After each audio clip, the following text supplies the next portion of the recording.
if you want to break with these imperialist forces, it's simple. We denounce the agreements. Everything starts from there.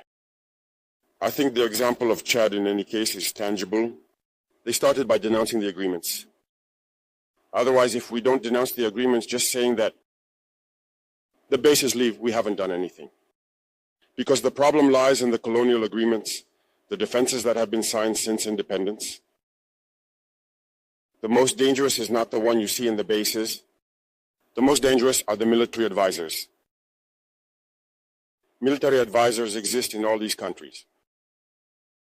They existed in Burkina as well until the end of 2022, until we took responsibility. And who are these military advisors? They are the ones who are supposed to implement France's policy. Here, they must work to make our armies very weak so that France can always have the argument to exist here. Under their influence, they had succeeded. Our sentinels were therefore standing guard with sticks. That's what France wants from our armies. When we reach this stage, we have no choice but to want them to come and settle.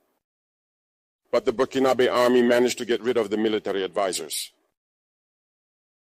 Unfortunately, I think that in 2019, after Operation Otapono, where the French saw that the Burkinabe army still had the capacity to respond to terrorists, they called the chiefs of staff in France. They instructed him to reintegrate the military advisors throughout the structure. Well, they did not agree. But upon returning to the country, the politicians instructed him to accept the military advisors. And that's when the military advisors returned to the Burkinabe army in 2019.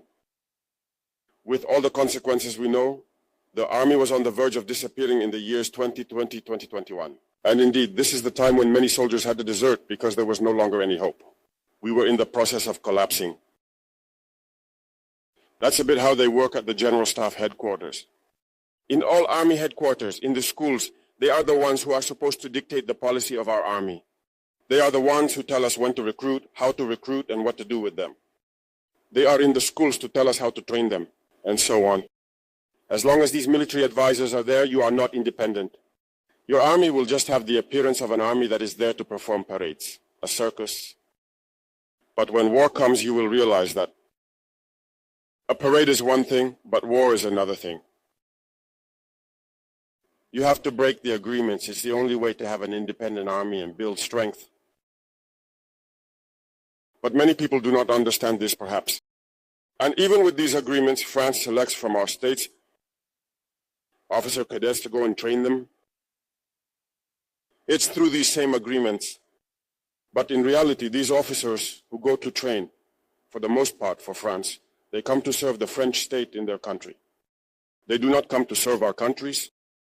They train them so that they come to serve the interests of the French state. I can provide evidence of this. When we revolted, many officers in Burkina who were trained in France were immediately contacted to tell them that it was time to take action because you were trained for this, to serve France's interests. Most of these officers reported back to us. We took note and we continued to monitor. When an officer trained in France returns to his country and unfortunately dies, either by accident or on the battlefield. In France, there is a night of tribute to the fallen in the army, as there is everywhere else. During the night of tribute to the fallen, the name of the officer in question is mentioned, and it is said, died for France.